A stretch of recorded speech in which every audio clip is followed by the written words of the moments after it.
Now, Amazon has become the first retailer in the UK to launch drone deliveries. Parcels are now being flown to people's homes in an area of northern England under a trial for a wider rollout. The retailer says it will mean small parcels can be delivered less than 2 hours after ordering.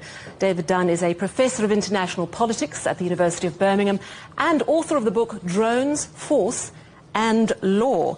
David, thank you very much for joining us. So Amazon has launched this drone project. From what I've seen, it's a very specific size and weight that can be delivered, and you have to have a backyard or a garden for it to be dropped into.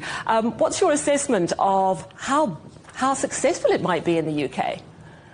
Well, this is very much a trial of concept and of public acceptability for Amazon. It's going to cost them £50 per delivery, costs they won't recover in this trial, but it's actually about demonstrating that they have the ability to satisfy the customer demand, to do this safely, to do it in an effective way, and to demonstrate to the public that the drones aren't going to frighten the horses, so to speak. Or the humans. I was going to ask you about safety. Having multiple drones buzzing around over your head, dropping multiple parcels from quite a height, surely it presents challenges of collisions of drones if it gets really busy, and possible harm from falling objects.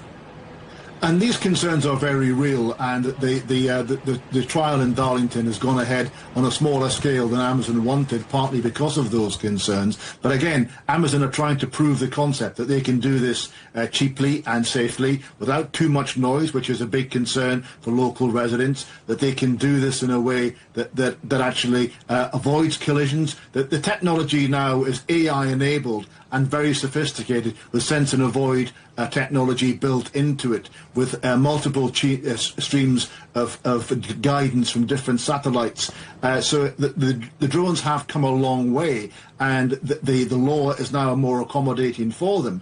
And the concept has been proved with deliveries for the health service and use by the police. So Amazon are confident that if they can actually show that this commercial application it works in Darlington, then it will be rolled out more widely across the UK.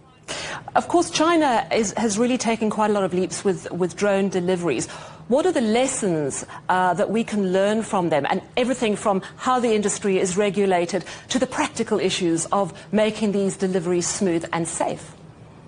Yeah, well, China has now actually scaled up drone delivery as well as drone manufacture, and they are very much leading the world in this area. And what they found is, unlike the trial in Darlington, where they're being delivered to individual gardens or yards, that the best way to do this is actually not to do it door to door, but to do it from the factory to a kiosk or a central place where the parcels can be collected from, because that gets round the difficulty that not everyone has a garden, that actually in congested spaces and city centres where the drones are most attractive because traffic is snarled, then actually you have to deliver it to a central point and have people collect it from there, rather than trying to do it to each individual apartment. So that's very much what the Chinese have done, and they actually have got drones incorporated into many different aspects. Their newer architecture, the newer build, the less concerns with heritage and public spaces,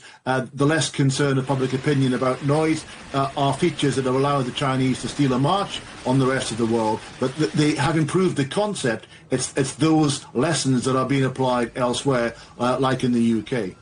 So I think it might be some time before the motorbikes and the cars and the trucks are replaced, but I guess we'll have to see. Things move very quickly these days. That's David Dunn, Professor of International Politics at the University of Birmingham, also author of the book Drones, Force and Law. Thank you so much for your time. Thank you.